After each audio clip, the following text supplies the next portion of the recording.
Selamat datang di Story Kauri. Ini adalah channel kedua artikel YouTube. Jangan lupa subscribe ya guys, dan tekan notifikasinya. Kisah pemuda kaya, anak bos besar, pemilik 73 perusahaan, yang menjadi cleaning service.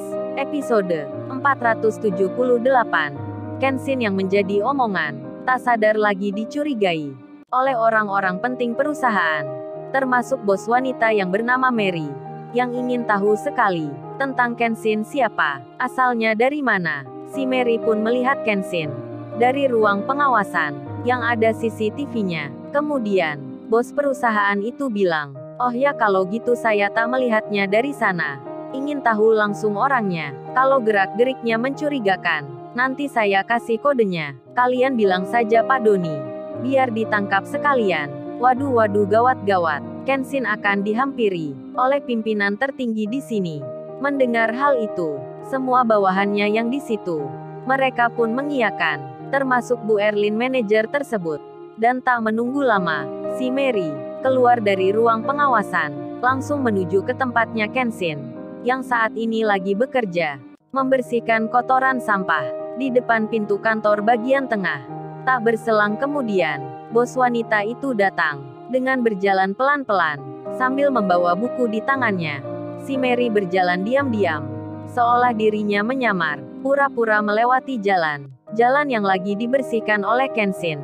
Si Mary memperhatikan cleaning service yang di dekatnya, lagi merunduk ke bawah, mengambil daun-daun yang kering, dimasukkan ke tempat sampah.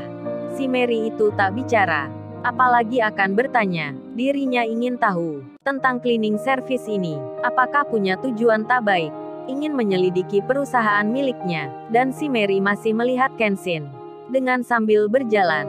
Namun tiba-tiba, jalannya terpeleset batu. Si Mary hendak terjatuh. Beruntungnya ia bertahan, masih bisa berdiri, dan Kenshin yang di sebelah samping depannya langsung melihatnya. Kemudian Kenshin menghampiri, sambil mengambilkan buku yang terjatuh di lantai itu. Kenshin pun berkata, "Ini Mbak bukunya." Kenshin memberikan ke Mary. Saat itu Kenshin belum tahu tentang wanita yang di depannya, yang seorang pimpinan di sini, bos yang punya perusahaan ini. Terlihat Kenshin mengulurkan tangannya, hendak memberikan bukunya. Mary yang melihatnya, jadi tak suka dirinya. Langsung saja si Mary berkata, jangan sentuh buku itu. Jauhkan tangan kotormu dari buku milikku. Taruh lagi di bawah, biar aku yang mengambilnya sendiri. Kurang ajar sekali kamu ini, mengambil buku orang tanpa permisi." Kenshin pun jadi tak mengerti. Padahal niatnya hanya menolong, malah langsung dimarahi. Dan buku itu ditaruh kembali ke tempat terjatuhnya lagi. Si Mary pun lalu bilang, "Lu sana mundur ke belakang. Agak jauhan dariku. Jangan dekat-dekat ke gua." Sambil menggerak-gerakkan tangannya, bos wanita itu mengusir Kenshin agar segera pergi, menjauh darinya. Kenshin pun menuruti. Ia berjalan mundur lagi, menjaga jaraknya, dan Mary jadi lupa, tak curiga ke Kenshin. Langsung saja ia marah, mengira Kenshin bukan siapa-siapa. Sedang Bu Erlin, Pak Darno dan Pak Yudi, serta petinggi perusahaan lainnya, melihat dari CCTV pengawasan. Mereka melihat atasannya, yang nampak marah, pada cleaning service yang di situ. Kemudian Kenshin melanjutkan kerjanya. Sekilas teringat Kaori istrinya, dan si Mary pun berjalan, meninggalkan tempat itu. Anggapannya ke Kenshin sudah berubah. Dia hanya cleaning service biasa, bukan seorang mata-mata, yang dikira bawahannya. Si Mary bisa merasakan, sewaktu melihat Kenshin, tatapannya tak mencurigakan. Kerjanya pun benar-benar membersihkan sampah kotoran, seperti tak dibuat-buat. Si Mary pun bertanya dalam hatinya, tak mungkin kalau dia polisi, bisa bekerja kayak begitu. Mary pun merasa yakin, kecurigaannya sudah menghilang. Kemudian ia menuju kantornya, melanjutkan kerjanya lagi. Kenshin pun demikian. Ia berjalan ke tempat yang lainnya, untuk melihat-lihat suasana yang ada di sekitarnya. Tak beberapa lama kemudian, yang ditunggu pun datang. Para pekerja waktunya pulang, termasuk Kenshin yang sudah keluar, berjalan bersama pegawai baru lainnya.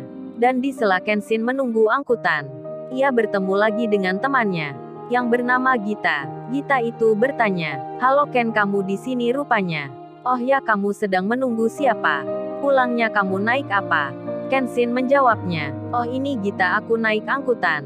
Itu angkutan yang berwarna merah, yang biasa lewat jalan ini. Aku sedang menunggunya." Gita temannya itu merasa kasihan, karena melihat pegawai yang lainnya sudah banyak yang naik motor sendiri.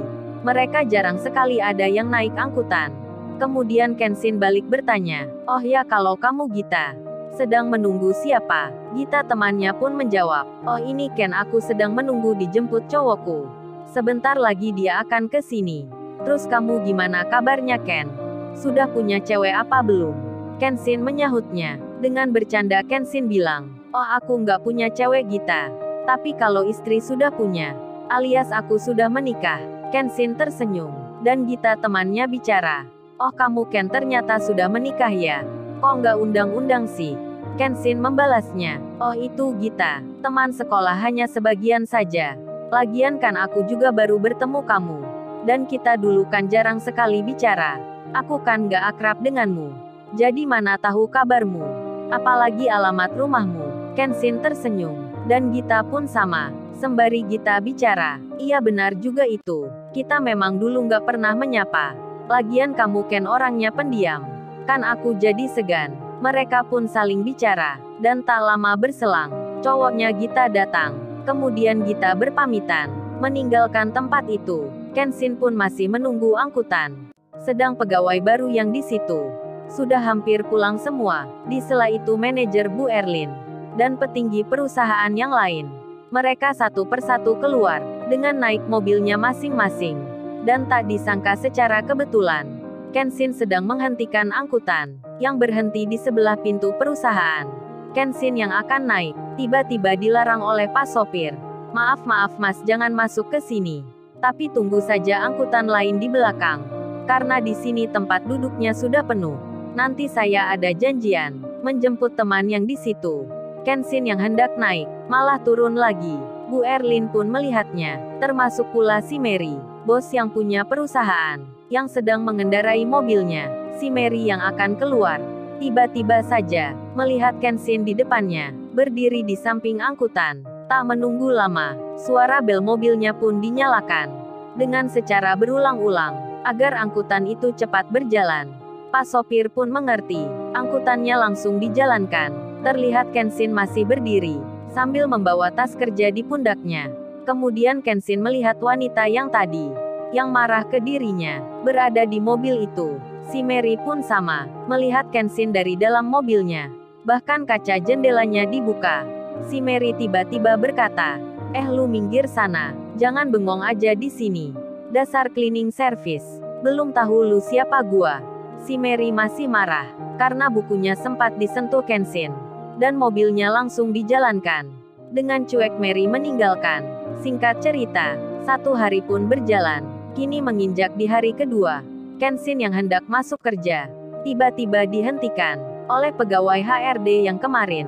Surat lamarannya diminta. Kenshin pun memberikan. Dan setelah beberapa saat, lamaran Kenshin itu pun kini berpindah tangan.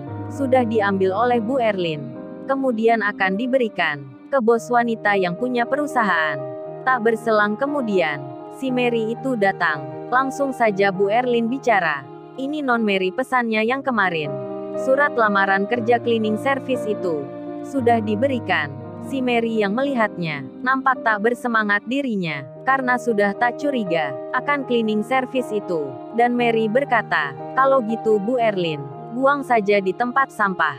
Saya sudah tak membutuhkan, karena dia bukan siapa-siapa. Bukan pula orang yang perlu dikhawatirkan. Dia itu cleaning service biasa. Jadi saya tak ingin tahu asalnya." Bu Erlin menjawabnya, "Ya sudah kalau gitu non Mary. Surat lamaran kerja ini saya buang saja." Dan Mary pun berkata, "Oh ya baiknya Bu Erlin, taruh meja sini saja. Nanti saya buat lap meja dan sepatu. Kalau meja ini basah, kertas tak berguna itu akan saya pakai."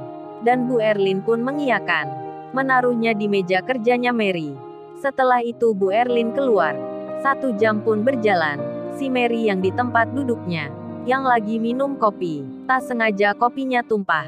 mengenai taplak mejanya, dan dengan segera, kertas tak berguna, surat lamaran kerja Kenshin, dibuka dengan tangannya, hendak dipakai mengelap meja. Di saat itu tiba-tiba saja, ingin rasanya, dirinya membaca sebentar, akan surat lamaran kerja ini, yang menyangkut tentang siapa, cowok cleaning service itu.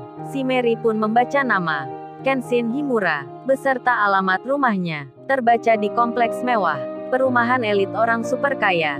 Si Mary pun tak percaya. Mungkin ia salah baca, hingga diulangnya lagi. Dilihatnya dengan hati-hati. Setelah diperiksanya, tulisan itu memang benar. Si Mary pun bingung jadinya. Dalam hatinya bertanya-tanya, mana mungkin sekali, tempat tinggalnya di situ. Dia aja kerjanya cleaning service. Kemudian ia membaca lagi, tulisan bagian bawahnya, tentang pengalaman kerjanya Kenshin, serta jabatannya saat ini. Si Mary pun terkaget jadinya. Deg-degan sekali jantungnya, membaca jabatan mewah, yang belum pernah dilihatnya. Lalu, bagaimana kisah selanjutnya? Subscribe channel ini, untuk episode berikutnya. Terima kasih. Jangan lupa ya guys, untuk kelanjutan ceritanya ada di channel Story Kauri. Subscribe ya guys, dan tekan notifikasinya